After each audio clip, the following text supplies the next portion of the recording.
Good everything. Good everything, everybody. Happy day. Hello, Dr. Carr.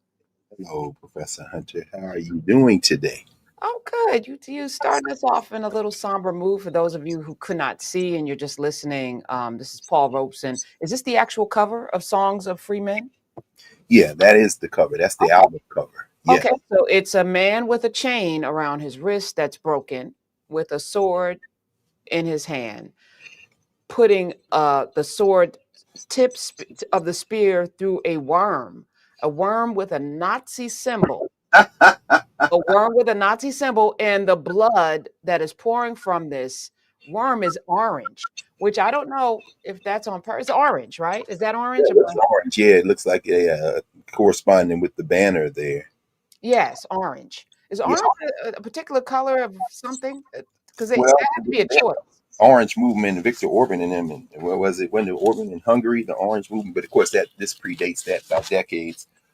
Probably just the color scheme. I could consult here, but um, yeah, probably. But I don't know. I don't know without looking it up, reminding myself. I kept all my pole ropes and stuff out of storage too. Well, most of it. So I would have to look to see. That's from 1947, actually. And in fact, let me see here. There's so much. This is a great collection that came out called Paul Robeson Voice of Freedom. It's complete Columbia RCA, HMV, and Victor recordings. This came out you can see it beautifully.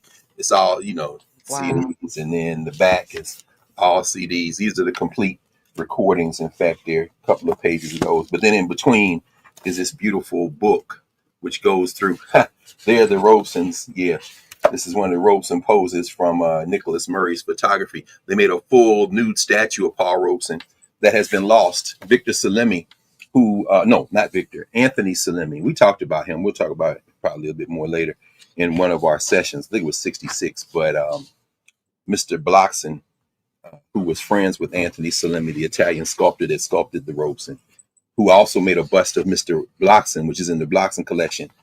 He used to tell the story about how nobody knows what happened to the statue because they displayed it in Philadelphia. And then the city council and the mayor and them was like, that got to be off. You got to take that down, because their wives were going down there looking at the statue. And Can you hold it? Can you hold it?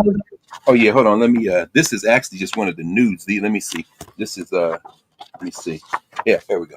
There's Robeson. That's Robeson again. And the women were coming to the town. Couldn't take it. They couldn't take it, or maybe they could take it. But anyway, the white men were like, "Wait a minute, as we were talking yesterday on the radio, men talking about other men." So imagine if LeBron James and Denzel Washington and Johnny Cochran and Paul Robeson was all them people that won, All-American football player, recording artist, greatest movie star in the world at the same time. All those things. Linguists, so you'd have to put an academic in. But he was a living human being and, a magnet for all. Here he is shortly after killing a white woman on stage in Othello. There he is. But of course, Denzel's in Othello right now. Isn't he up your way? Yes. It is the most, the fastest, richest Broadway production of all time. My God.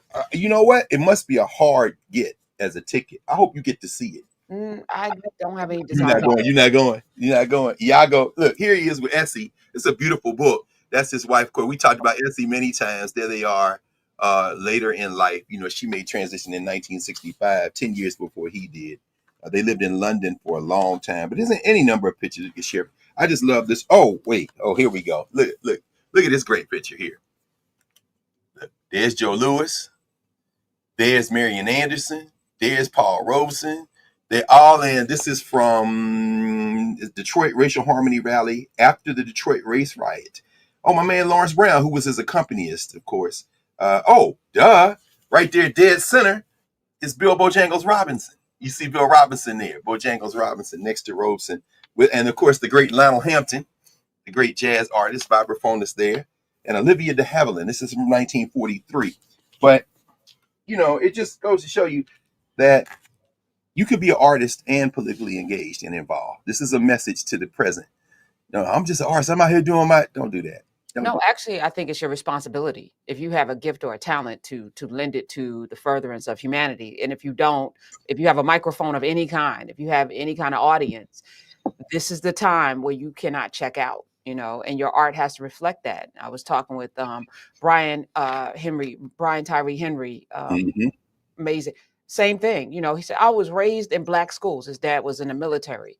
And, coming into this space, he demanded, like he was on that bullet train with Brad Pitt. And he said, on page 30, his character gets killed by this white woman, shot through the bottom of his chin, through the head. So he went to the producers and was like, why? Why? Explain, give me a good reason why this man has to be killed this way by this white woman in such a horrific manner. Why does he have to die? And they couldn't come back with a good reason. So guess what, Dr. Carr? They took it out.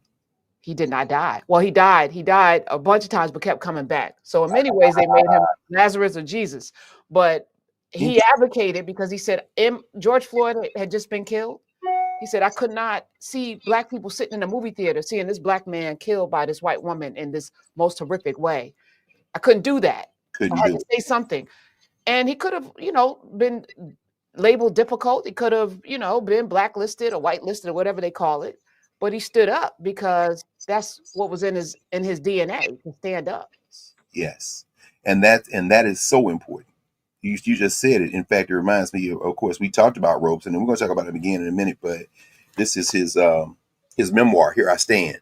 And he says what you just said. The role of the artist is to do that. His friend Lloyd Brown wrote the introduction. This is an earlier paperback edition. I left the other one in the other room, but Paul Robeson said that this is in fact the responsibility. He said, I had no alternative. My people, oh no, I open my voice, and he's got chapters in here on the right to travel. He says, y'all try to take my passport. No, you give me my passport. I was born and I have a passport and I can travel. This is his chapter, the power of Negro action. He says, how long will this thing we are enduring have to endure? He says, as long as we allow it. It's just straight up. This ain't up to nobody else. Nobody oppress us except we allow it. Now, years later, of course, Kanye West would say slavery is a choice, and people jumped on him. But if you think about it in the larger context, I'm not saying that Kanye meant the same thing at all. But what I am saying is that you can change much of your condition. Our ancestors endured great pain and hardship, but in many ways, they never relented. And ultimately, we fought our way out of slavery. Abraham Lincoln didn't do anything, even as we approach Emancipation Day here in the district, which is the 15th of April. I think, in fact, the concert, I think, is today. The free concert down at Freedom Plaza, across from the DC government headquarters. So if y'all want to go down, I think who is it? Raheem Devon is going to be performing. A bunch of other people. They do it every year. The parade will be today. So. Yeah.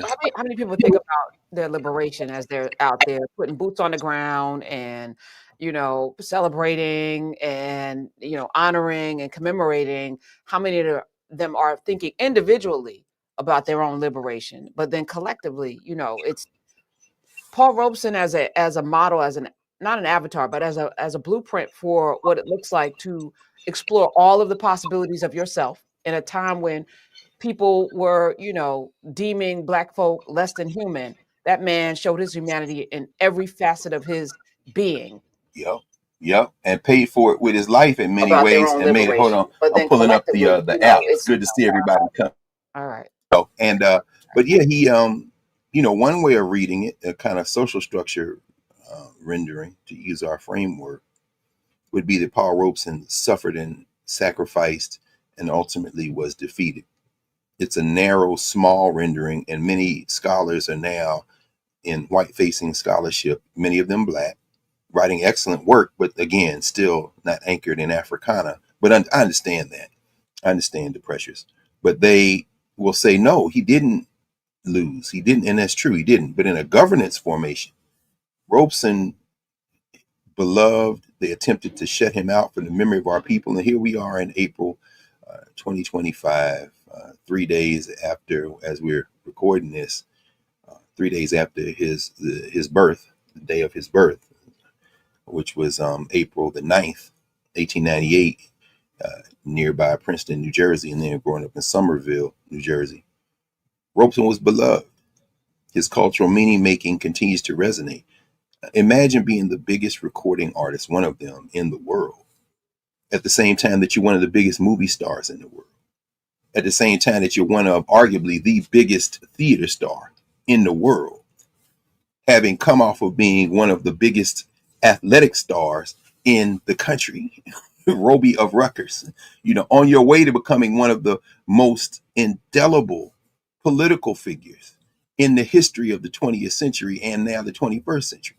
All one guy, but as people write about him and remember stories of him, they would call him and say, we need you to raise some money. These women are on strike in Philadelphia. We can pay for you to get here and put you up. He said, no, I'll be there. You're not paying for me, and I can find plenty of places to stay. They say, but you're doing this for us. He said, no, I'm not doing it for you. I'm doing it for myself. They said, what do you mean you do it for yourself? I am you. Do you understand? That's why they had to throw everything they had against him. That House Un-American Activities Committee, those small men, including a little punk ass rat of a lawyer named Roy. Oh. They had to attack Paul Rose. So when we see that orange clown vomiting around, taking people pictures down in the White House, putting that fake assassination attempt up, like that's Roy Cohn's mentee. Roy Cohn attacked Paul Rose. And it doesn't even fit within the square that it's like you're so out of order. Like there's a square inside the wall that is perfect for it's outside of the frame, out of the like no one has. I'm just. But see, I would say that that's consistent. See, this No, is I know, but it's just so weird. Like it's weird to us visually, it's outside of the frame. But that's the whole point, I think. This is like his rented wife, who I suppose now, if she has to re-register to vote, we'll have to have some documents. I don't know if they have any birth certificates. Maybe they can check the early producers that brought her here. But at any rate, maybe they have a birth certificate, or maybe not. But it doesn't matter. But I mean, just like her wanting to tear up all the roses in the rose garden, just like him wanting to hang a chandelier in the Oval Office. I love it. I'm all there for it, because what you're stripping everyone from is the hiding place that people have deluded themselves into thinking that there is something like an aesthetic continuity for Europe. This is the chaos of Europe. Please stick that chandelier in there. Please put that oversized picture, because people need to stop acting like that. When Michelle Obama said, I live in a house that was built by slaves, number one, they were captives, Madam First Lady. I understand what you mean. But number two, if you go to 1814, some of them same people showed the British how to burn it. We had no investment in that building. So go what? Put that ugly ass photo with you with that tomato juice or ketchup or whatever that is on your undamaged ear as you scream. Just go ahead and do that. I love it all. I'm here for it all, Professor Hunter. I'm loving it, because we're finally getting down to the thing that we were never going to be able to avoid. This thing got to be renegotiated. It's got to end in the way it was. That's why they take Paul Roberson's passport. Paul Robeson said, I was born in this country. You're a fascist. I'm sitting here at the committee. You brought my wife down here. You brought her husband down here. And we both told y'all to go to hell. And you think you can stop us? We're citizens of the world. We're citizens of the world. Why do people think that he lost? Well, because I think people frame our experiences almost exclusively in terms of the United States. And we live in fear. We live in perpetual fear. And so the idea is that anyone who speaks up and out is threatened and at risk.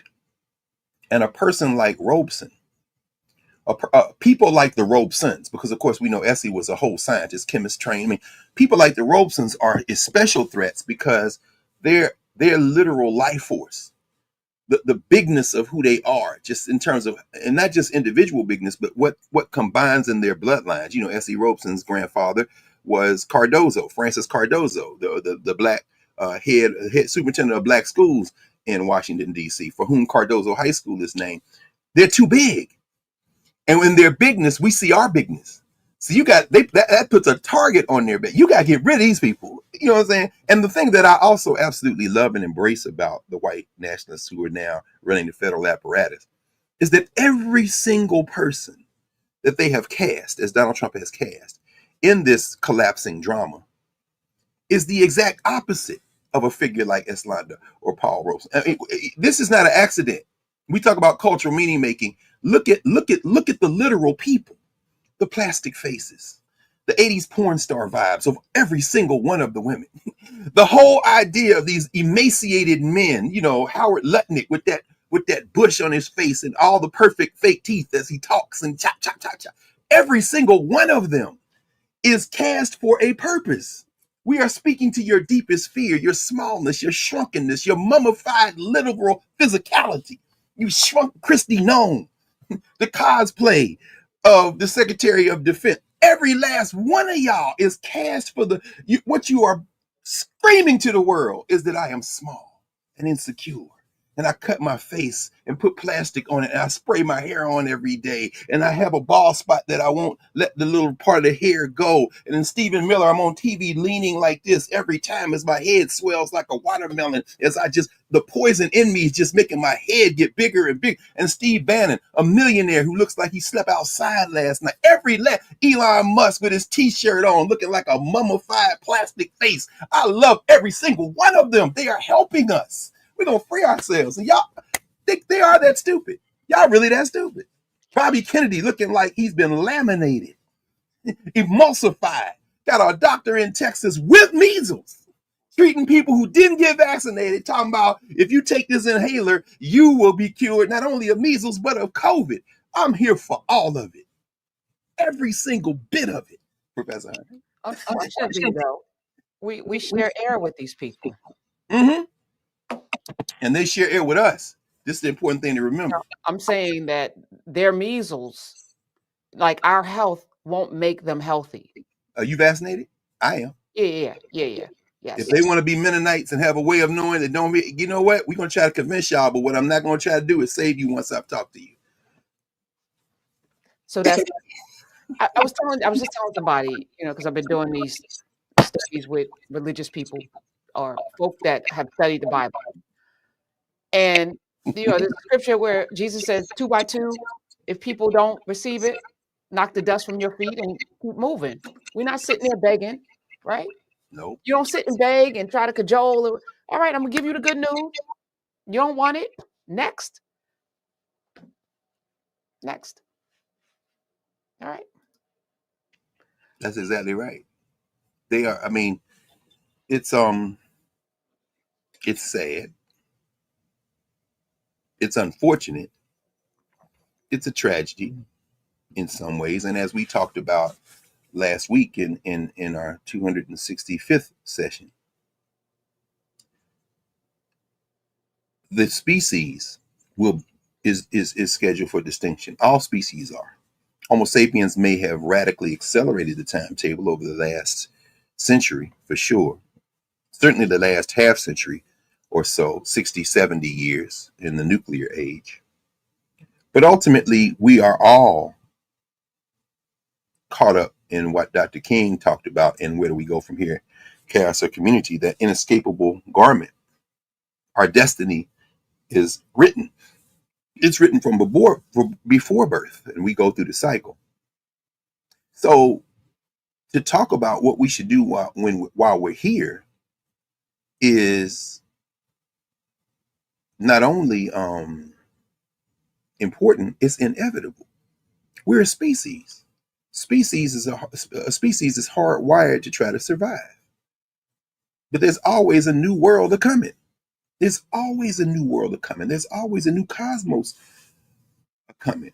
And so I thought this week that we would spend our short time together. And for everybody who has a Knarrative subscription, who is not yet linked into Nubia, you should do that to maximize that subscription. And for everybody who, of course, is wired in Nubia, and everybody we'll see on Monday night, we're going to continue this conversation.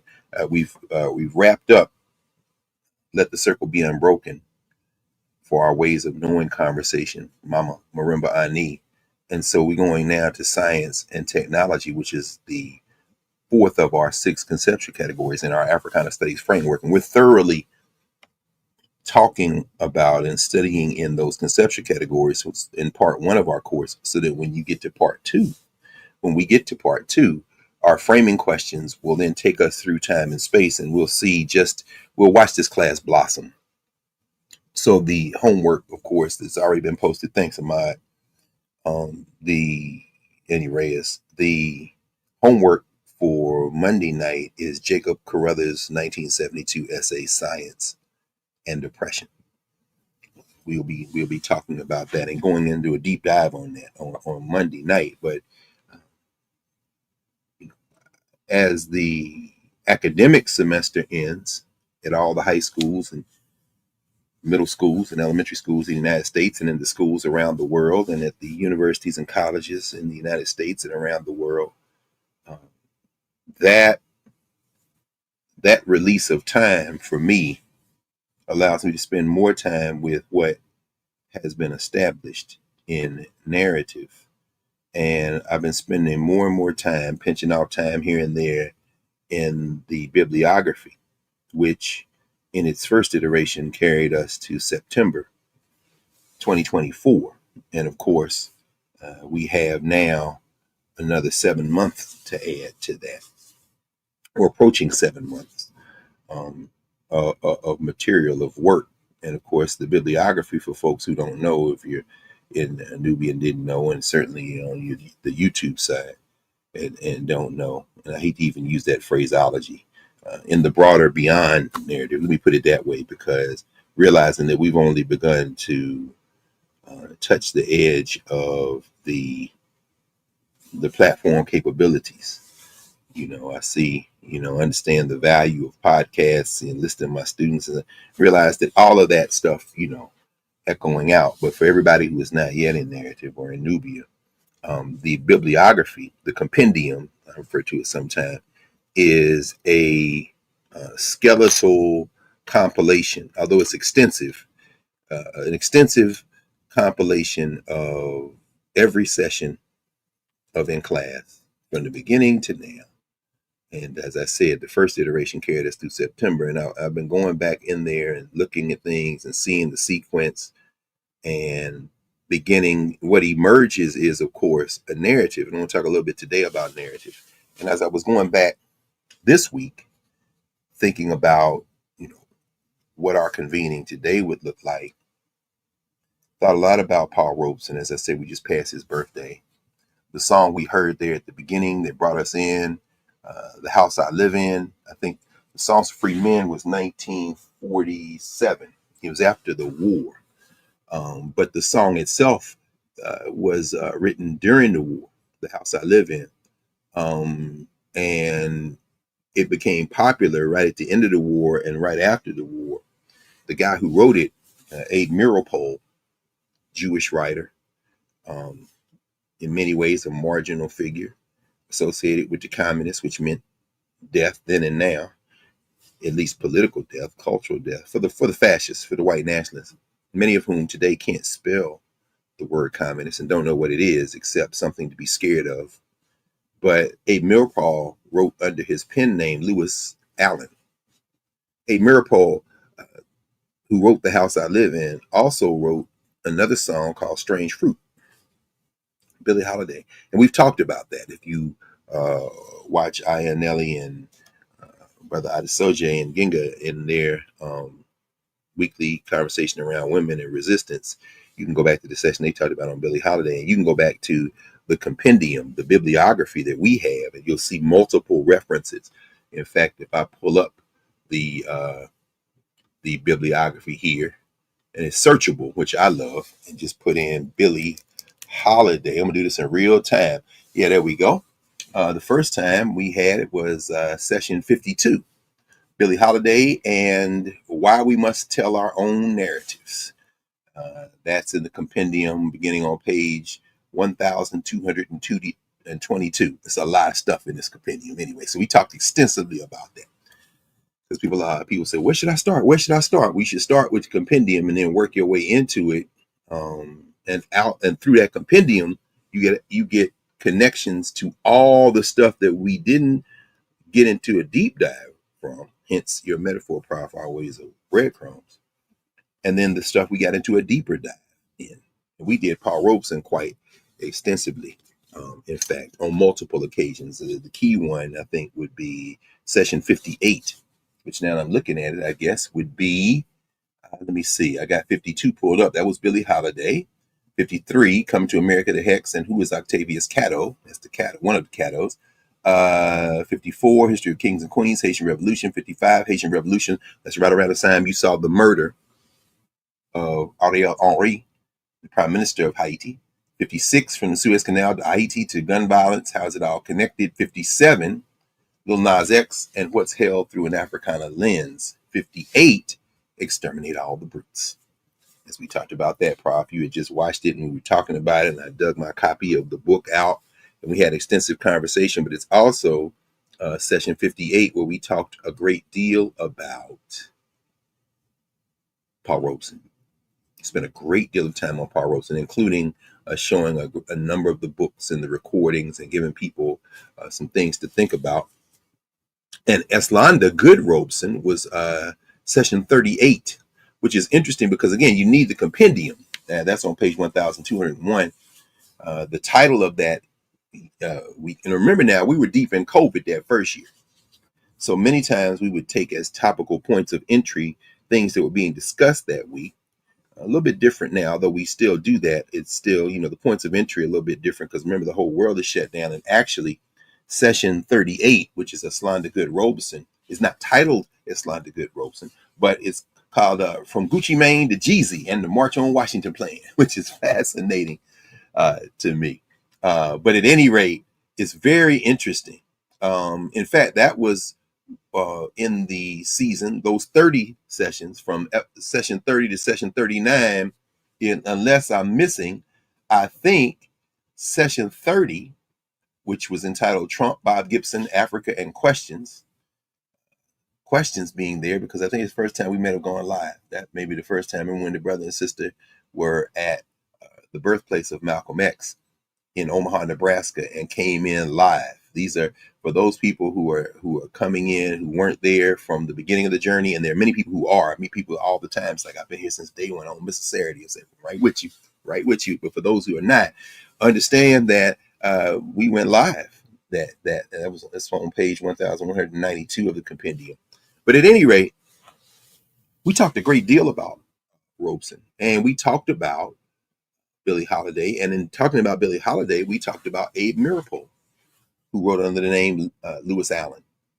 Earl Robinson is also a co-writer on The House I Live In, the song that we heard. He was also the writer of another song that Paul Robeson made famous about a labor activist who was killed named Joe Hill. And we talked about Joe Hill as well. That's the song that begins when Robeson is singing, I dreamed I saw Joe Hill last night, alive as you and me. But Joe said, you're 10 years dead. I never died, said he. I never died, said he. The labor movement. Paul Robeson was a major figure in the labor movement. He supported working people all over the world. China, Russia, Wales, in England. When you see his film, The Proud Country, you see Paul Robeson marching with the miners. He's in the mine too. And as they're coming out of the mine, they're singing. And you got this guy on the second floor of one of the buildings, a music choir director, and he's rehearsing the choir, and they're singing this song, Lord God of Abraham. And then Robeson hears it as he's coming out of the mine he's the only black person in it, surrounded by all these white boys who are coming out of the mine, and he hears them at the top, Lord God of Abraham. Then so he picks it up. He starts singing, Lord God of Abraham. And then the white boys, so he looks out the window, and then everybody looking out the window, and Robeson is singing, smiling. He a miner. He's, oh man, you can sing. Come up here and sing with us. The whole idea that music and art and resistance in terms of labor conditions and the oppressed who are coming out of the mines working for a pittance. And you can look at that right there. And if you know enough history, you can link those white boys in Wales with Carter Woodson in West Virginia coming out the coal mines. Labor. Dr. Carr, Yes, ma'am. why would a rich, famous man care? What was his entry point into being a champion for the labor movement? Well, he came from the laboring class. And as he would always remind us, Professor Hunter, his family were the laboring class, except they were in captivity. As Paul Robeson told the House Un-American Activity Committee, my grandfather was a slave. He was born in this country, my people built this country, and you fascist-minded people are not going to drive me out of it. Do you hear? Even as he traveled the world and would deliver the message around the world that we must always stand with those who labor. It's an important, for lack of a better phrase, it's one people use now, origin story, because Robeson believed in the dignity of labor. It's one of the reasons why he was celebrated by another brother who came out of a line of preachers named Martin King, who talked about the great respect he had for Paul Robeson and for W.E.B. Du Bois, but Robeson in particular, as it connects to what we would think of as Dr. King would talk about as the dignity of labor. Now, there is dignity even when you're in captivity in terms of labor, but that dignity comes under duress. And Robeson's firm belief was that all human beings, by birth, require a foundation, a floor of dignity, of respect, of security, which means being able to have enough to eat, some place to be sheltered, some place to be protected from the elements, and a form of order in terms of a human society that will protect all of those fundamental rights, as he would say. And so for Robeson, that dignity is hardwired into him because he came from a people that had suffered.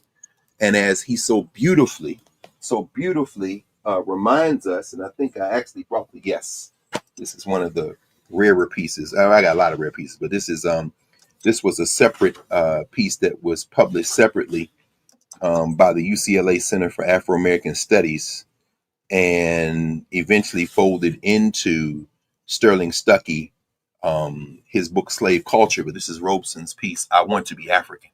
Paul Robeson and the Ends of Nationalist Theory and Practice, 1919 to 1945. This was, of course, eventually included and expanded as a chapter in Stuckey's famous 1987 book, Slave Culture. But one of the things Paul Robeson talks about in here is, yes, my people were born into captivity, but they came from people who weren't.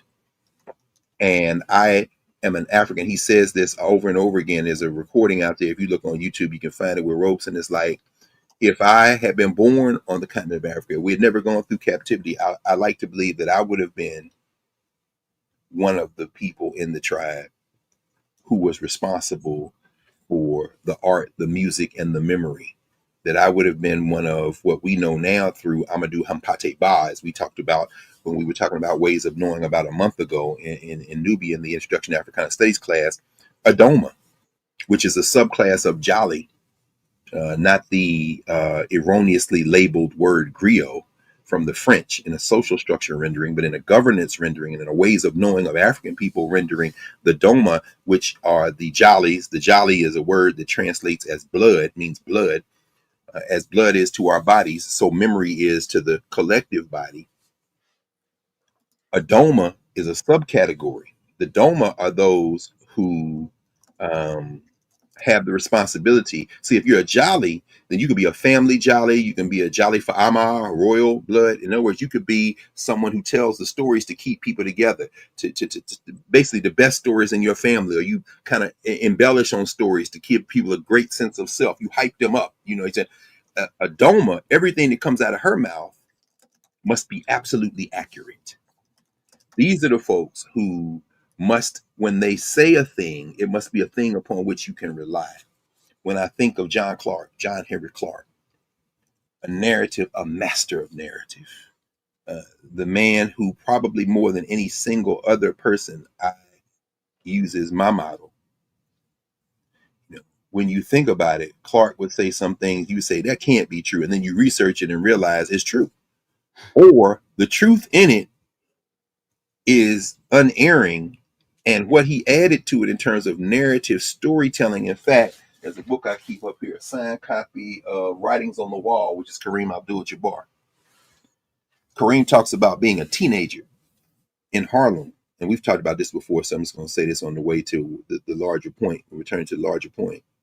He said, I was a teenager and I hadn't learned any of the stuff that I learned that summer in the How Are You Act program in Harlem when I sat in the classroom with John Henry Clark. And this is when he was Lou Alcindor. And if anybody would be confused as to how Lou Alcindor becomes Kareem Abdul-Jabbar, one of the central players in that drama was named John Henry Clark, opening Kareem Abdul-Jabbar up to the world. And so as Paul Robeson says, you know, I am part of the laboring class because my people came through captivity, but I want to be African. In fact, I am African. In fact, my responsibility, had we never been taken, would be to be one of the artists who would relate the memory in an unfailingly accurate sense. And in fact, one of my responsibilities as an artist is to take that stand.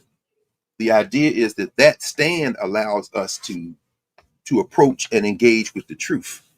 And so that truth is anchored in the idea that we have a common humanity that we are subjected to, and not subjected to. We have a common humanity that we owe to each other. We owe that common humanity. What I want for me is what I want for you. If you don't want to vaccinate your child, and I'm vaccinating my child, I want your child to be vaccinated too. But I do draw the line, however, at your child and you poisoning the rest of us. That's simply not going to be allowed. And so that's why we have to take a stand against the foolishness that's going on in this country. But and a lot of us around the world. So I want to just emphasize that really at the onset for a minute here. We're not going to spend a lot of time today. So I just want to go very quickly through our session today and emphasize, if you have access to that in-class bibliography, that in-class compendium that continues to be gathered, we're just at the beginning of that conversation. Make full use of it. Make full use of it. Make full use of the hundreds of hours, the thousands upon thousands of sources and connections. And those are all points of entry. I couldn't have imagined that. I couldn't have imagined it at the onset, but I realize now that this is the portal opening to certainly the work that I'll do for the rest of my life, because it's a debt I owe to those who trained me. And so do not gloss over the work. The work is the hard thing. Everybody comes and says, you know, where do we start? That work has been laid by people who were here before all of us. And all we got to do is continue in that and expand and contribute to it. And we've done a lot of that work. I thought today, thinking about this question of new world to come in, and this new world that's always going to be born, that we might start. This has been, as every week is, a blessing of a whirlwind. Got news, and thank you to Dean Gwendolyn Everett, who's the Chad Bozeman School of Fine Arts at Howard University. My friend Gwendolyn Everett, who for many years worked with the current Secretary of the Smithsonian Institution, Lonnie Bunch. And they've been working for some time to bring Dr. Bunch into a public conversation. And that took place on Wednesday. Yeah, because we were at Sirius, and I had to leave immediately after the show to get to Howard's campus, where he spoke at the Minor building. Of course, that's where I was when I gave the Charles Thompson lecture last November. And so it was good to be back over there and sitting and be in a conversation, be able to greet your brother and embrace him. And, you know, you doing all right? Yeah, man, I'm from Newark. He said, I know you're a fighter. You ain't going nowhere. Nah, I ain't going nowhere.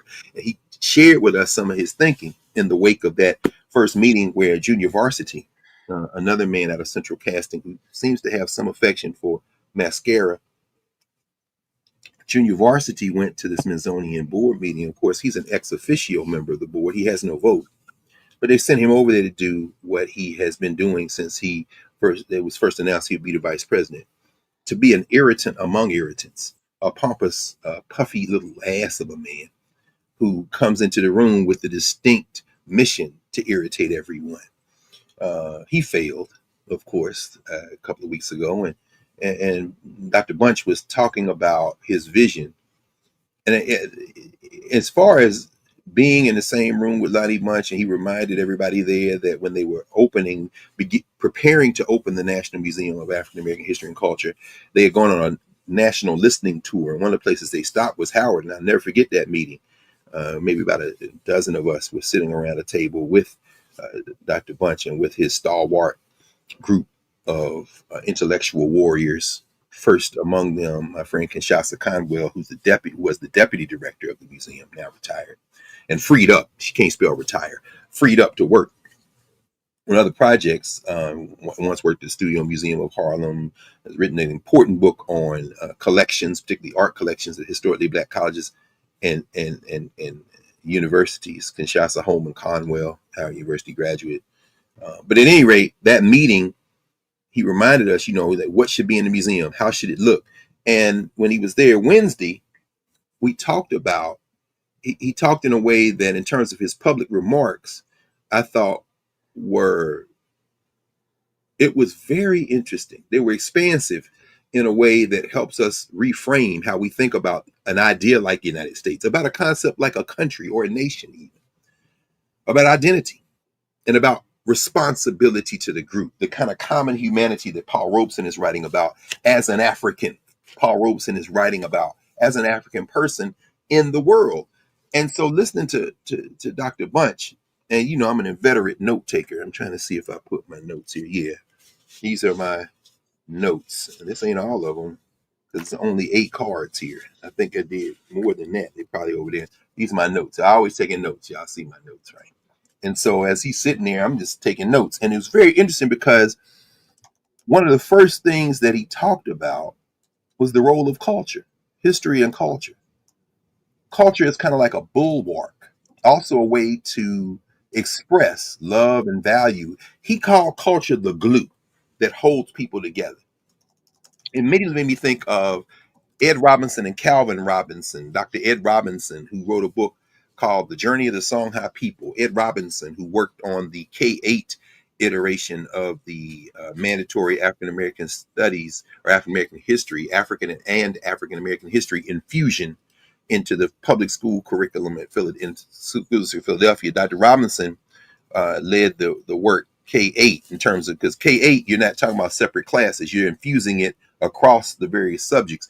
And then I was honored to lead the curriculum framework development at the behest of Dr. Dana King, who Dana King, of course, was working for the school district, and she was the one who was liaising with African American studies and social sciences. She was in charge of both of those at the school district. So she was working with Dr. Robinson, K-8, and working with my team, which included Mario Beatty and Lethea Watkins, Daoud Malik Watts, John King, so many others, at the high school level. That's where the conceptual categories were conceived. As I said, I would start a fight, sit back and take notes and listen, and then go home at night when the wee hours of the morning and try to theorize, come back, and then we keep going, come back and keep going, come back and keep going. I'll never forget the day I was at the University of the Arts and Sciences, University of the Sciences in Philadelphia, in West Philly, in their lunchroom on a day we didn't meet, just thinking. I said, what we need is a framework. And so social structure, that's who we are to other people. That's where all the curriculum is. When you read curriculum, it's always who we are to other people. The slaves, the citizens, they fought in the Revolutionary War. They believed in the colonized, you know what I'm saying? The resistors, the maroons, all the stuff is framed in terms of who we are to other people. No, that's not, we're not doing that. This is Africana Studies. So we talk about agency, as Malefia Sante talks about it. We talk about agency. We talk about, so we need to know who we are to each other. Okay, we need a simple phrase. Okay, governance. Taking that from Jacob Hudson Carruthers, Jetty Shimshu Jehudi.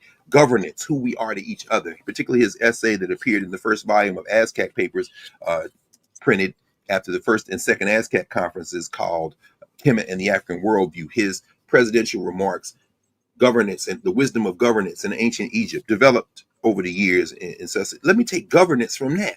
And then from there, the rest of the categories kind of unfold. But I'm bringing that up now because Dr. Robinson, I thought about Dr. Robinson when Dr. Bunch on Wednesday said culture is glue, because Calvin Robinson, Ed Robinson's brother, and Dr. Ed Robinson, who lived well into his 90s, an intellectual warrior in Philadelphia and beyond, always talked about what they call the cultural glue. So in Lonnie, but see, this is important. Let me just pause here for a moment to make a note in terms of study. This is why you can't get what you want out of the archive. The archive, the physical archive, is very important. I have an archive. I've built an archive piece of paper by piece of paper since I was a teenager. That's where all this stuff is. But The archive is indispensable, but what puts that archive together is what Amadou Hampate Ba calls the living tradition, the mouth to ear, the life to life, the work together. That work is what gives life to that. And so when Lonnie Bunch was talking, and he said culture is glue, I immediately thought of Ed Robinson, and then that allows me to listen to Dr. Bunch through a governance lens, not a social structure lens. Lonnie Bunch is not the secretary of the Smithsonian Institution when I'm listening to him. Lonnie Bunch is my elder in the governance formation. Lonnie Bunch has a sensibility in terms of ways of knowing and his commitment to cultural meaning making. And on Wednesday, I heard something different from Lonnie Bunch. Different, not necessarily in terms of a complete substantive ideological shift, but difference in terms of degree of emphasis on that sixth category, movement and memory, which asks the question, how do people pass on memory from generation to generation to generation to generation, building the momentum to allow them to problem solve in their time and space with the memory of what has come before, which will feed a vision of what must come after them. I heard Lonnie Bunch talk in a way that emphasized a strain that I have heard him gesture toward, but heard it so very clearly. And I think sometimes that clarity comes when you are faced with a choice that you have to make because you live in a hostile social structure. And just like Paul Robeson, when beset upon by these little men like Roy Cohn, little men like Eugene McCarthy, little men like Richard Milhouse Nixon, little men like Dwight David Eisenhower, little men like the staff of the House Un-American Activities Committee said, "Here I stand." You see, I heard an echo over "Here I stand" talk from Lonnie Bunch on Wednesday, and he was talking about culture. And as he talked about it, he said, it's a glue. And it's also who we are and what came before. And he started talking about the National Museum of African American History and Culture and the role of Blackness. And I've talked about this before. If you want to go through the bibliography, you can see exactly the sessions we've had. The few times I've been able to talk with Dr. Bunch one-on-one, I don't like to waste people's time. So my listening is always expansive, and my speech I try to make as precise as I can, because you should honor people's attention with something to say. The ancient Egyptians one of their words for speech is medu, but they also have a word for when you're talking and you ain't saying nothing, tef tef, which some people translate as idle chatter. I first was introduced to the term by Jacob Carruthers, who would translate tef tef as idle chatter. So people talking and ain't saying nothing, or as James Brown would say, talking loud and signifying, saying nothing. Spell tef tef. TF. So you would say T and then F, just the consonants, and then TF. It's usually written in the glyphs with the bread loaf, which is the T, and the little snake, the garden snake almost, the little. In fact, I'll just write it for you here. Tef. So let me do a quick let me see here. Tef. And then I'll put the transliteration, which is TF. And then because we don't know how the ancient Egyptians would pronounce a word, we put the E's in, or O's or I's, as place markers so we can sound it out. So you see, or instead of saying we'll just say tef. We'll put the E in. It could be tif, tof.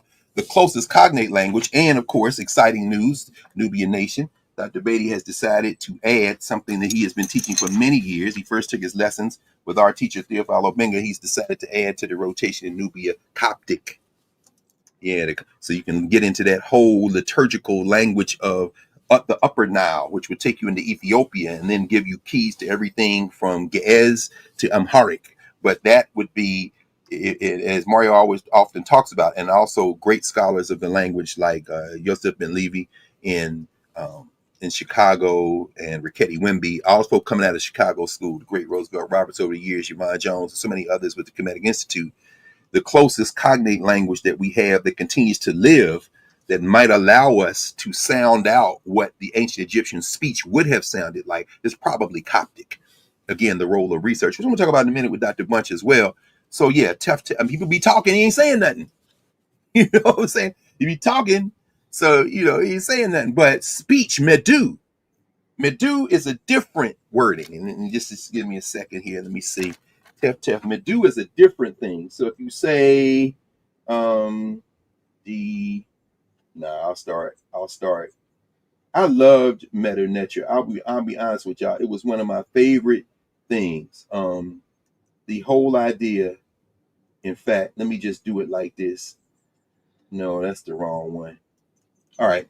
This is a serviceable rendering of Medu, which is speech. All right. You see Tef Tef there. Oh, you see Tef Tef there. Let me get something to point with. You see Tef Tef. That's Tef Tef. Here you see Medu. Actually, I left out the owl. That's why I'm doing it quick. Let me see. Let me see. I'll do it again right quick, y'all. Let me put. Yeah, that's an ugly owl. See, I don't like to draw glyphs fast because if you draw them fast, in fact, and the point of it, there's a spiritual, almost like calligraphy, almost like, what is the yeah, calligraphy would be like, like say like a elementary school version of Meta Nature. No question. Correct. That's right. It's like you have to take your time. So here you would see it spelled out. The let me see. The of the owl, duh, which would be the hand, woo, which would be the quail chick, and then what they call a sense sign or a demonstrative sign, which is almost like instruction. You see somebody here. But this sign right here has the sound value of all three of these. These are uniliterals, one sound. D, woo, d, woo, or Medu, you might say. Medu. By the way, Medu, that's the name of the bookstore Sister Nia runs in Atlanta. Medu, that's why it's called that, speech. At any rate, here, this is for all the people who say, you're a hotep. Can't even spell it, can you? Don't even know. You opened your mouth and embarrassed your whole bloodline. Anyway, the point is this. This is the staff. The staff is one word. It's Medu by itself. It's just put here for emphasis. So this is what they call a triliteral. It has the sound value of the m, d, w in one, but it's also the concept. It also shares a sense sign because this is a symbol for a stick. Speech is the purview of experience. Who walks with a staff? The elder walks with a staff. We were talking with Al Green, Congressman Green. When Congressman Green raised that staff, hey, Donald Trump, hey, man, you're out of order. And that's a social structure running. That is an elder. He's holding up. He has the authority of speech.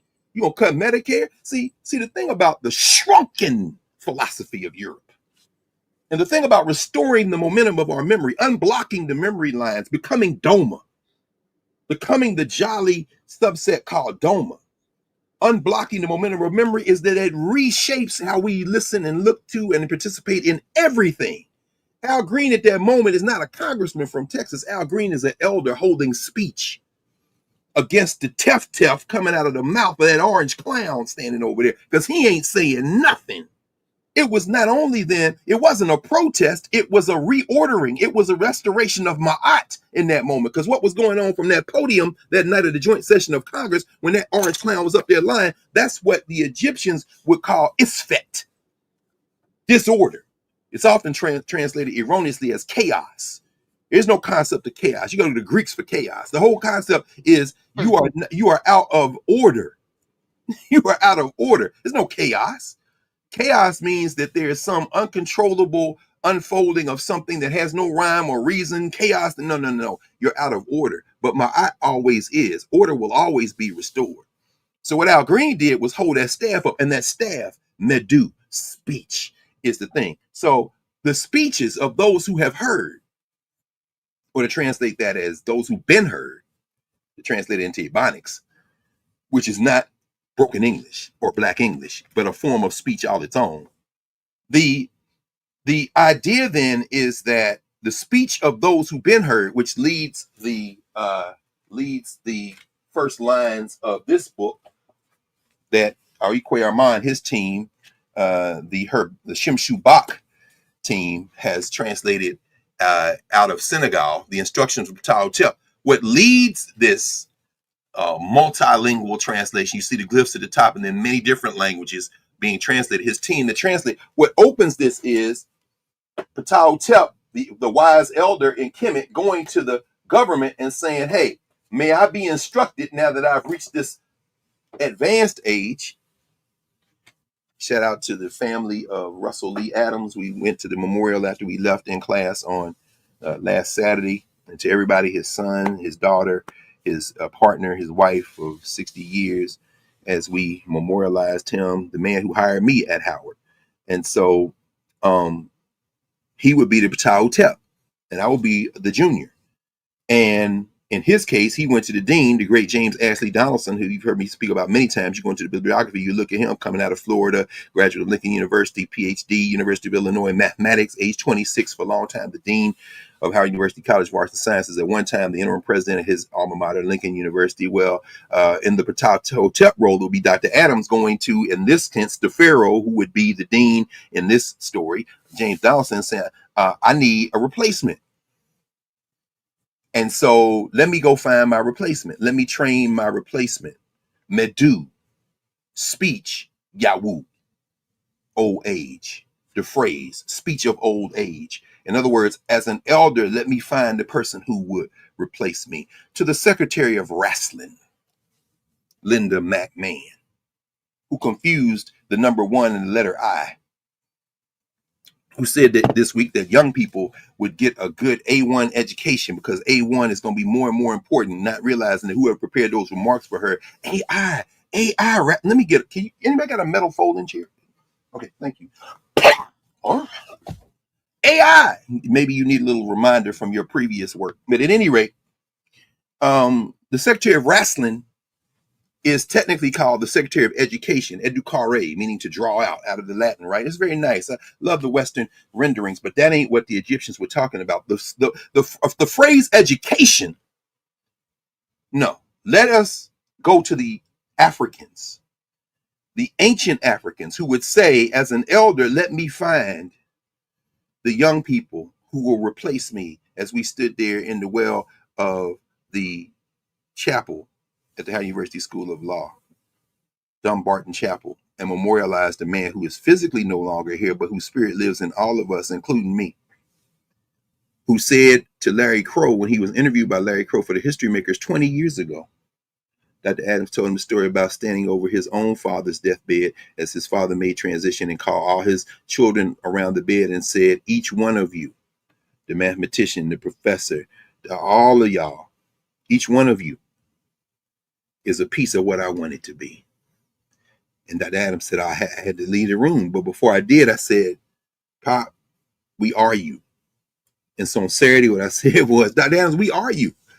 We're not a piece of what you are. We are. This is how. And so the Egyptians would say, not education. Let me draw out of you your potential. Let me draw out of you. Nah, that's very nice. You keep that over there on them islands. And that's very nice. It's cool. We'll be there to help you shortly. Because the ancient Egyptian concept, Medu, speech, Yawu, old age. Put it together, a speech of old age, because one of the phrases, of course, once you do that, let me see if I have Seba. No, I don't have Seba. I usually keep Seba, which is one of Asa Hilliard's Maroon Within Us. Oh yeah, there it is. Duh, I'm looking right at it, right? Seba, another word, Seba. This is for instructions. S-b-ah. And then you have the role there. This is Asa Grant Hilliard III's Seba, with the foreword by his brother Wade Noble. Seba means instructions or teachings. Seba or Sebai. But you see the star there in part because when you learn, it's like turning on the lights. It's like, oh, now I know. That's Seba or Sebai, the teachings, the instructions, the books, the archive, if you will, including the living archive. But the idea, and then I'm going to come back to what I was going to say, the idea of training your replacement, the Medu Yawu, speech of old age, meaning what? I'm an elder. I'm coming to you. I got to bring somebody on to pass what I know to them so they can keep passing it on. That is Medu Yawu, speech of old age. I'm going to make a literal staff out of this young person. I'm going to make a speech of this young person because I am old. Speech of old age, meaning what? I'm going to convey to them what I know so they can add it to what they will know and go into the future and then do it again and again and again. So I like to say that literal translation, speech of old age, means that education is the training of one's replacements. Educare. They need to draw out. Yeah, that's very nice. You keep that over there. We're training our replacements. Think about what that means when they try to destroy the Department of Education in the United States of America. Think of why? Because your children were never supposed to be trained to replace them. Whether they're the indigenous children, whether they are the children of the poor generally, or whether they are especially the children of African descent. I say especially the indigenous people as well. You want them to stop their languages. You want to cut their hair. You want to take their clothes. You want to take their, you want to implant in their minds your alien culture, a dying alien culture. You want African children to know more about Shakespeare and Marlowe and Hester Prynne. You want them to know more about Beowulf and Romeo and Juliet than they know about their own parents and grandparents. And more importantly, you want them to know everything about that and nothing about what they were doing before they dropped out of the sky naked in chains, which is what you want them to believe where they start. That's why I have to categorically reject any notion of a project that begins with our captivity. I don't care what number you put on it. The concept is the important thing. Listening to Lonnie Bunch on Wednesday talk about the role of culture and then get deeper into it, I was fascinated because he then started to say that, and I've never heard Lonnie Bunch say this. I don't remember reading it in A Fool's Errand, which is his memoir.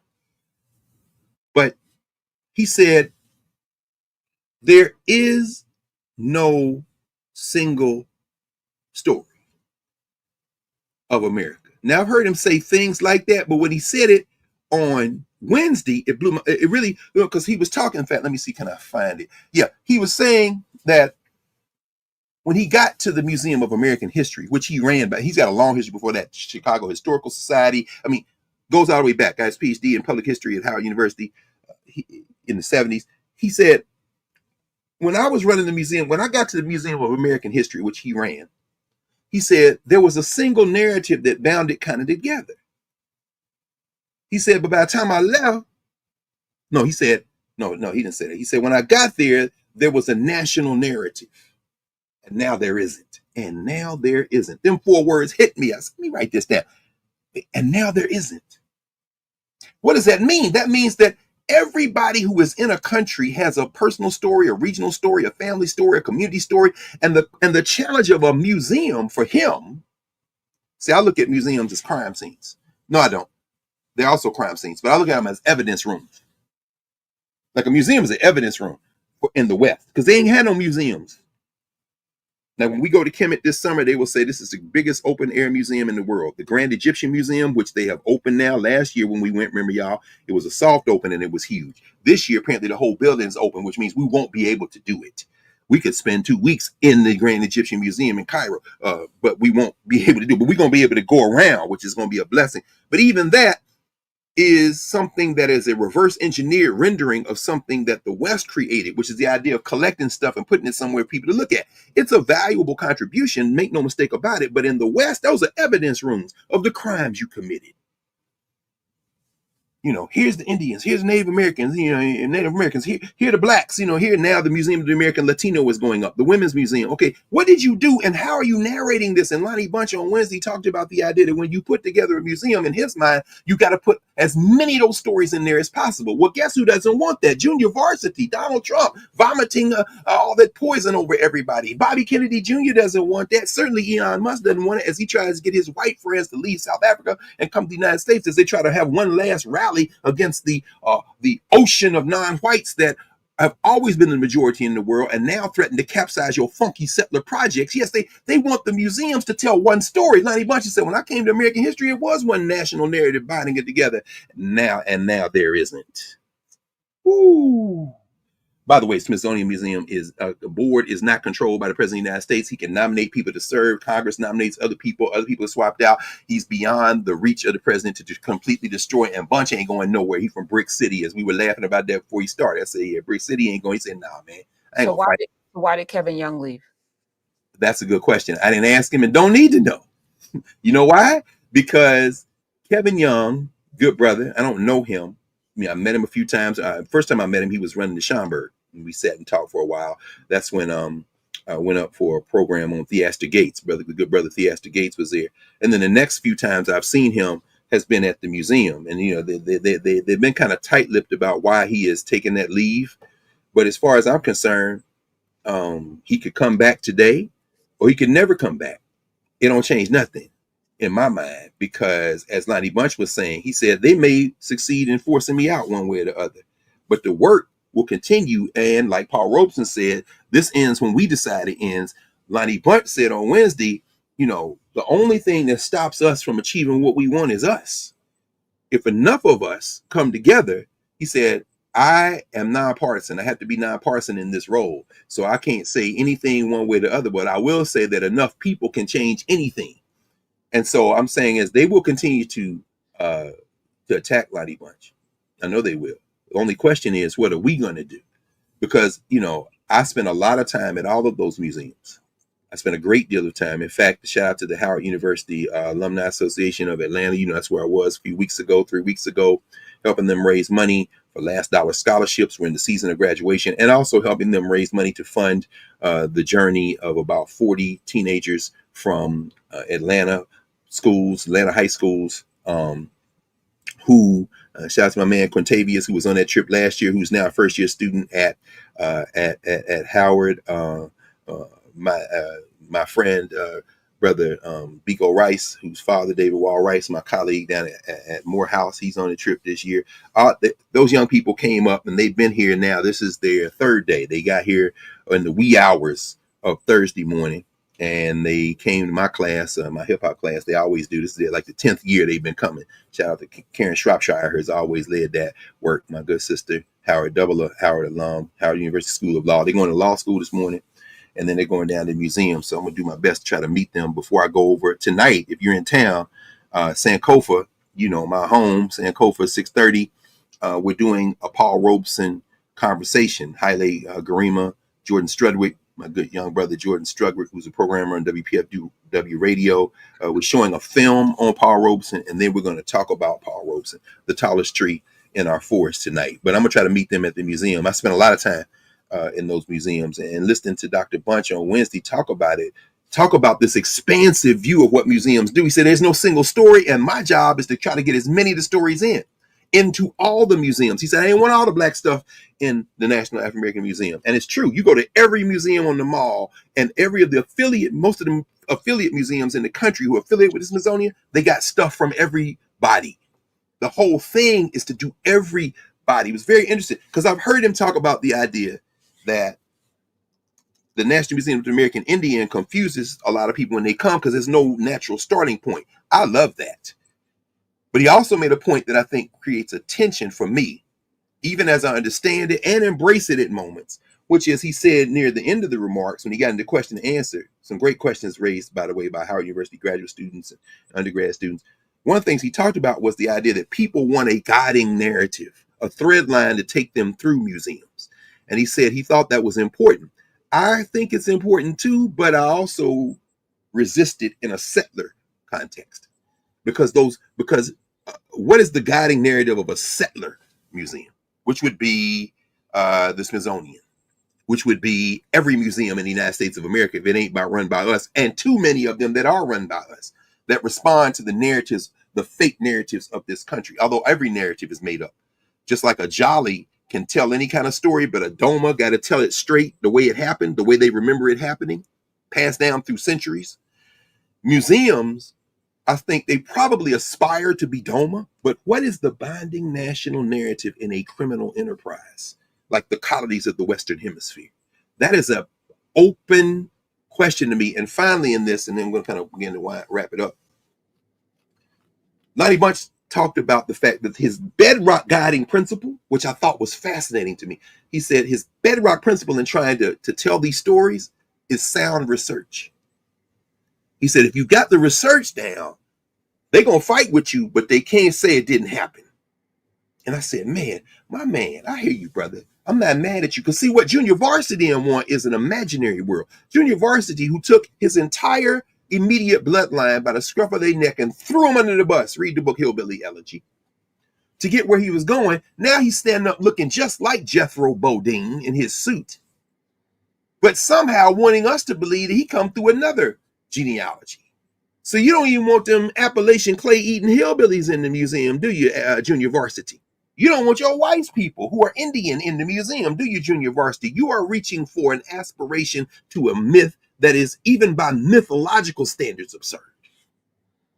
You see, we all know that you went to Yale Law School. What some people may not know that one of his great influences there, Amy Chua, training her replacement, Medu Yawu, wrote a book called World on Fire. People know her for her book, The Myth of the Tiger Mother, Chinese. But the idea of, overachievement, push, push, push, I understand all that. But the book that I think that is the most important that Amy Chua has written to date, one of them is called World on Fire, where she talks about the competing objectives of ethnicity in a capitalist world. And how if you don't have a binding common cultural continuity guiding your national politics, you can end up in a crisis position because other countries that have a binding cultural narrative, shout out to China, will overwhelm you. See, the United States is just about over, and I can't be mad at that. I don't want anybody to suffer. I don't want to suffer. But suffering is inevitable in a species that is marked for death at birth. That's what species do. I don't want the existential crisis of a nuclear war to wipe us out immediately. I don't want the environment to fight back against us as it has done every species, because ultimately nature takes all the species out, whether it be a rock coming and hitting the ball that we're on or the ball itself saying, y'all done polluted, you know what, wipe this species out. It is inevitable. But the question that we have to ask is, must we cling to these parochial identities that will accelerate that process rather than do what Du Bois proposed as a young man in 1897 when he wrote the Conservation of Races, which is, in all our differences, contribute to the best of our thinking to our collective humanity. That's all Lonnie Bunch is saying. These museums should have the best of our collective thinking so we can project our humanity. But here comes junior varsity. What you doing? I'm wrapping this whole thing in a red, white, and blue rag that I'm going to say is the only true narrative. Okay, you're going to accelerate the death of the species, my friend. And so Lonnie Bunch said his bedrock principle is sound research. And I thought about that, and I wrote in the margins on one of these note cards, I said, that is the bedrock principle of our Africana Studies framework.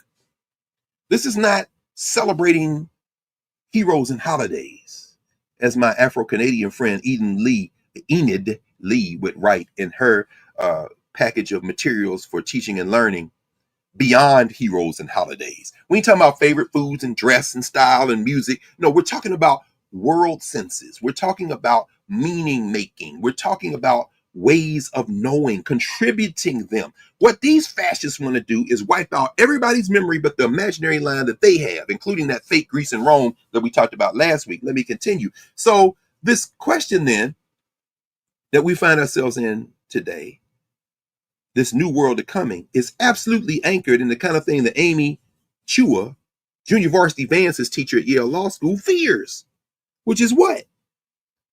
The parochialism of identity politics injecting itself at a geopolitical level. But guess what? That was always going to be the case, because who started that mess? Well, everybody had their own question about difference. That's a human trait. But in terms of Western Eurasia, what we call Europe, they just weaponized it to a degree that, to borrow from Donald Trump, nobody has ever seen. Over the last 500 years, that's what we call Western civilization. A tiny group among the humans of the world who have decided we're going to, because we got some guns and some avarice and some fear for a temporary moment in time, human existence, that we can impose on as many different other people as we can for a temporary moment, which is the last several centuries. Because guess what? Like anybody else starting a fight that they can't win, you snuck me. You snuck us. If I could give a metaphor that you could stamp on the cover of every world history book that you're learning now, high school, all you high school students, instead of saying world history, Macmillan, world history, College Board, world history, you could just say, they snuck us, chapter 1, the age of exploration. They snuck us, chapter 2, the colonies, they snuck us, the voyage to China. They snuck us, Magellan going around. They snuck us. Just don't call it world history, call it they snuck us. It's a social structure rendering. But the idea is that you could continue that. You could never keep that up. And it is all coming apart now. Amy Chu is terrified of it. Look at these tariffs. You know, the terrified is one that seeks to hold on to the nation state. That is a recent invention. One that But the nation state framework is deteriorating now. It was brought into existence at a global scale by Europe's age of exploration. It's what Gerald Horne is writing about in these two books, The Dawning of the Apocalypse and The Apocalypse of Settler Colonialism. That's the rereading of what we read in high school and college and grad school and elementary school. Columbus sailed the ocean blue. Now that's the apocalypse coming. And this terror fight is just the next iteration of the ultimate that will lead to the ultimate deterioration of that framework, which has been falling apart since people started resisting it, which was when it started. This is Europe's age of exploration coming to an end and attempting to be wielded together, remain together by brute force. This is very important to understand, but it is eroding. And that's the inevitable thing that's going to happen. And it can be replaced. A new world can be brought together because we have been jammed together in this system to serve a few people. That's really the idea at the heart of a concept called revolution, named revolution, change. It's got to happen. Trade undermines national boundaries, but that's always been the case. Trade don't know no nation states. 60% of the stuff in Walmart comes from China. I was in the bookstore the other day because, I don't wear the current Howard University Bison. I don't like its origin story. I don't like it came into existence over the last decade. And I don't like the fact that it flies in the face of decades of the momentum of memory at Howard University. So I saw this, the sister, one of the managers of the bookstore is a longtime friend. She was there before Howard sold out to Barnes & Nobles, and now they switched to another bookstore when Howard had his own independent bookstore. And I said, oh, where this one come from? She said, we just got those in. I said, give me one. I might rock that from time to time. This is a bison from the 70s. This is the one they used to have. And sometimes they would put a Buffalo Soldier hat on this dude's head or this sister's head. And it was like, okay, this is cool. So I'll get that one. This is Howard University, 1867. I might look. And of course, Home Field is the company. But you see the tag, don't you, friends? You can't see that tag, that little tag right there. You can't see it. Let me see if I can get it right. I can't get it. It says made in China. Of course it's made in China. Made in China. I can't speak no Mandarin. I don't speak no Cantonese, but I'm wearing it on my head. The point is this: trade erodes national boundaries. It always has. It undermines national boundaries. All the beefs, the so-called American Revolution, this is a fight over money and control. The British are thinking through Somerset's case and other things, maybe we'll just abolish slavery and make all them people who are captive in South Carolina, Virginia, make them subjects of the crown, give them the deal, and then you can't get back on the boat and go back to where your people came from. However, we will make you equal subject. And at that point, George Washington, like, what the hell? This is the beef that Gerald is recording in the counter-revolution of 1776. The one that lies at the heart of people coming for Nicole Hannah-Jones saying it wasn't about slavery. Oh man, y'all just full of ish. We understand you got your own narrative you want to impose, but you want to tell all the stories and let the people sort it out. No, you don't. You want your white narrative to to anchor this. But trade undermines national boundaries, and politics binds those national boundaries together through imaginaries. That's why they're fighting over memory right now. That's why they want to attack the Smithsonian. That's why they want to purge everything. That's why they want, look, their whole thing is, you got to tell an American story. We're Americans. Hey, man, I'm an American. I'm an American the way Paul Robeson writes about he's an American. I was born here. My people came through captivity. But guess what? I'm not only an American. In fact, I'm not primarily an American. In fact, what I am is a citizen of the world, meaning you go to hell because you're a citizen of the world too, Elon Musk. You get on a plane and go from Johannesburg or Cape Town to New York. Then you fly over to meet in Beijing. Then you go to Moscow. Then you in London. But you want me to stay trapped over. You go to hell because your money has never recognized boundaries. But you want me to be trapped in a national imaginary so that I can serve your purposes. You, sir, I would tell you to go to hell, but you built hell. It's called Western civilization. Are the two mutually exclusive? Are they ultimately incompatible? When I'm listening to Lonnie Bunch, I'm saying to myself, good brother, yours is a confused vision of a common humanity, and I embrace it completely, and every human being should, and that is incompatible with white supremacy. And he knows that.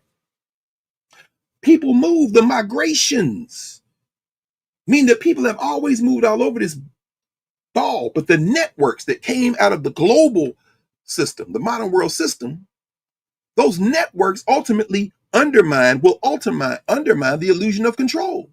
Hence the fear. When you hear them say the globalist, what you're saying is, I want to keep you parochial, yoked to this narrow lie, so you will continue to serve my interests. But in terms of my money, I am a globalist.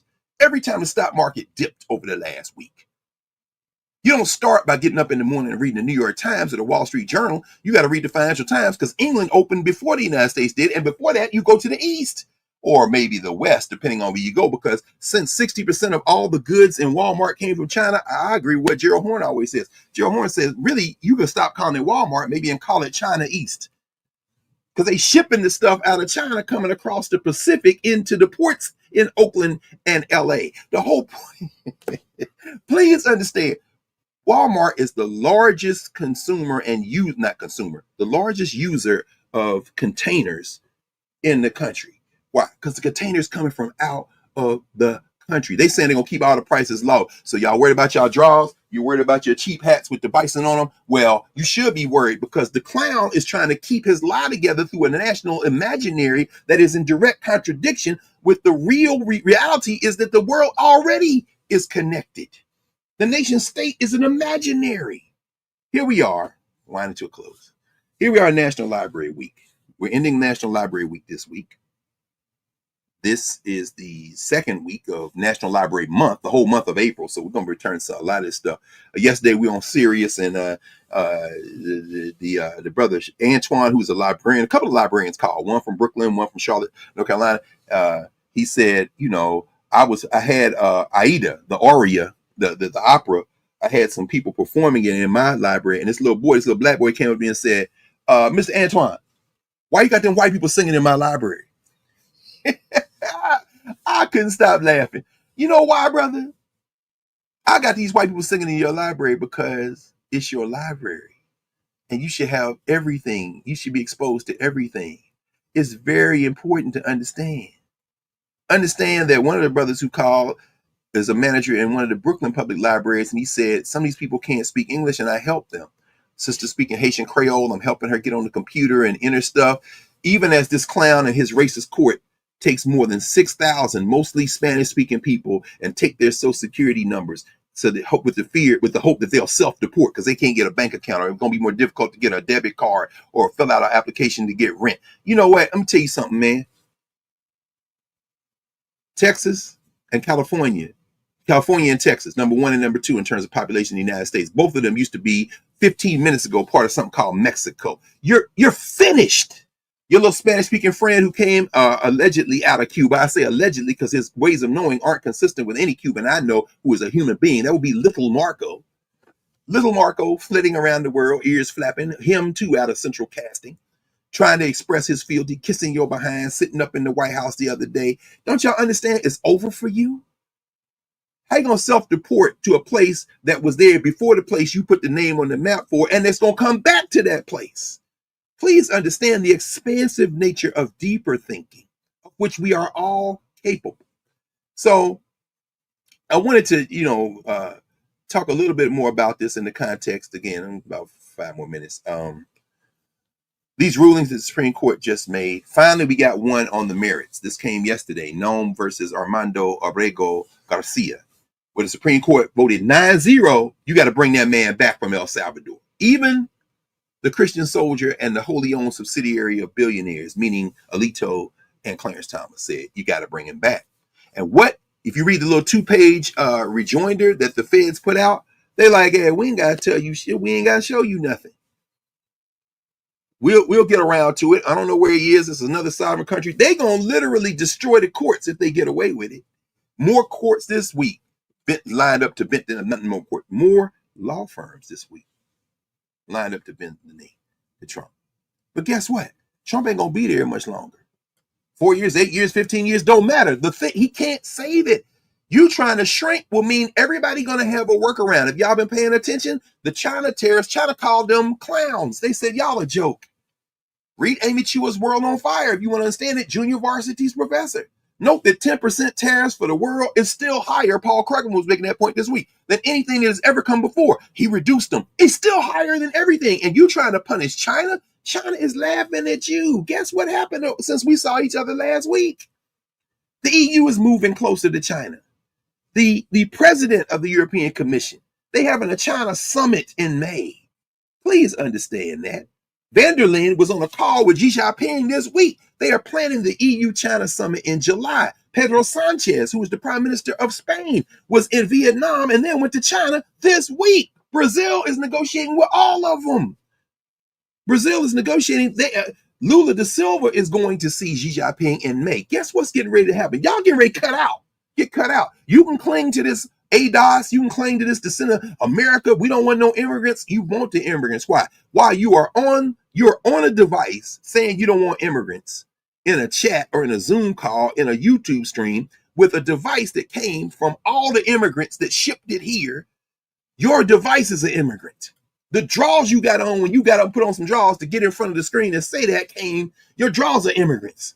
And you don't want no immigrants. All right, well, take your butt naked, no computer, no food, no toys ass out. And now, should you happy? What's your reparations now? What you gonna get repaired for? And guess what? You heard a knock on your door, if you have a door, because the building materials, particularly the steel that comes out of Brazil, probably means you don't even have a place to live. But let's just say you have a place to live and it's all native. Okay, now it's a knock on your door. What? That's the indigenous people. They want to know when you're gonna pay reparations to them since you didn't decide to side with your master. Don't get cute with this. The thing is already baked in together, and these trade wars are going to reveal the crisis, what Gerald Horne would call the crisis of white supremacy. This is our ending thesis. There's a global power being shaped right now. There's a new world coming right now. And in that new world, the one that Paul Robeson sang about, The House I Live In, he said this was considered a patriotic song. He starts that song, "What is America to me? A flag I see, a certain word, democracy. What is America to me? The house I live in." We talked about that. I thought I wrote down the actual things, Prof, as I'm closing out. But I thought I had the, what I did, I mentioned them. Yep. If you go, you will see in our... and you even sing this song. I do, because The House I Live In is a beautiful song. Robeson's considered a patriot in 1947. By 1950, he's considered an enemy of the state because he says, I don't want no nuclear weapons. My wife don't want no nuclear weapons. Shirley Graham Du Bois, who wrote a book on Paul Robeson, I don't want no weapons. W.B. Du Bois, all of them, we want no weapons. They say, y'all enemies of the state, y'all communists, talking about peace. Peace is anti-American.